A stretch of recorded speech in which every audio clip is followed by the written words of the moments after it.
Hey guys, this is Austin. Apple has been releasing a lot of major new products lately, but something they haven't touched is the Mac Mini, which has not seen an update in 3 years. Why does this still exist in 2017? I will say the Mac Mini comes in a tiny box. So today, small form factor PCs really aren't anything all that special, but the Mac Mini was kind of ahead of its time.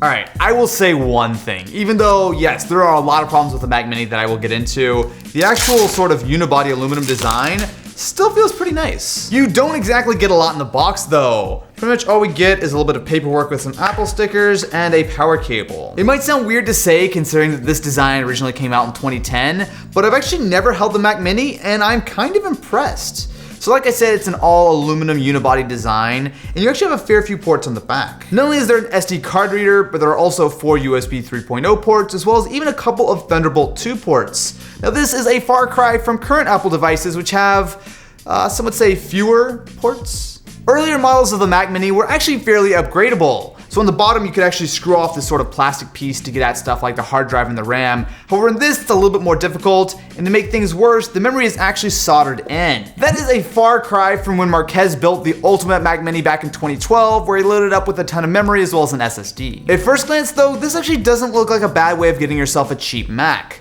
So this is the base Mac Mini, which runs $500, and that's exactly half the price of the next cheapest model, the MacBook Air. However, take a closer look and the Mac Mini might not quite be such a great value. Performance might just be the most outdated part of this system, as 2014 specs will only take you so far. This is the base model Mac Mini with a Core i5-4260U, 4GB of RAM, and a 500GB mechanical hard drive. To put things in perspective, Intel is just launching their 8th generation of Core processors, whereas the Mac Mini is using a 4th generation Haswell chip. Even when you spend the extra $500 to go to the higher end model with the Core i7, you're still limited to a dual core processor, which is bizarre. They actually used to ship quad core versions of the Mac Mini. Take for example the leaked benchmarks for the iPhone X.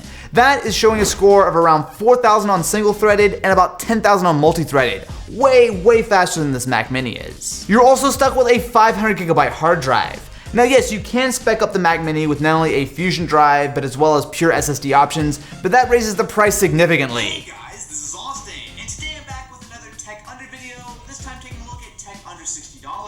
So to be fair, the Mac Mini is powerful enough to handle stuff like HD video as well as web browsing, but the issue is with only 4GB of RAM and you can't upgrade it, you're going to run into some serious usability issues on macOS. So take for example the HP Pavilion Wave. This is a much more modern system, you're getting more memory, and almost more importantly, it's going to cost you about $130 less than the Mac Mini. It just doesn't make sense. One of the reasons I can see someone being interested in a cheap Mac are for the Mac exclusive apps such as Final Cut Pro 10, which is what we use to edit all of our videos. Hey guys, this is Austin. Wow, this actually, wow.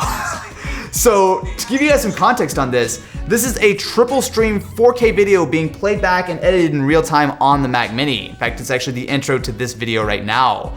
So yes, this is not maybe the most demanding thing ever. We haven't done stuff like color correction, which would definitely slow things down. But as far as being able to do a sort of basic cut, this is 3 streams of 4K video playing back in real time on the Mac Mini.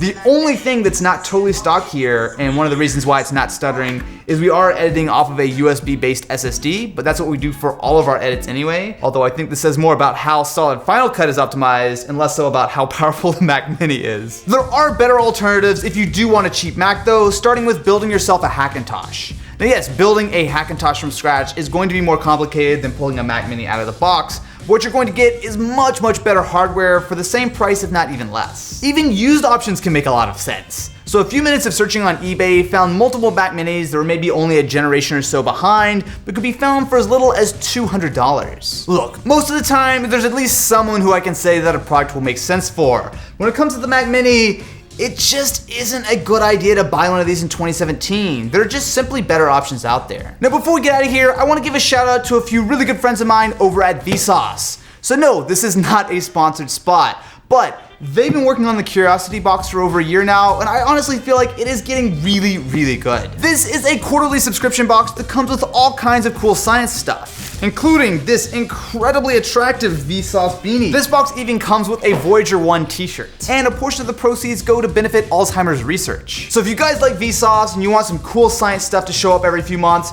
check out curiositybox.com. And as always, Thanks for watching.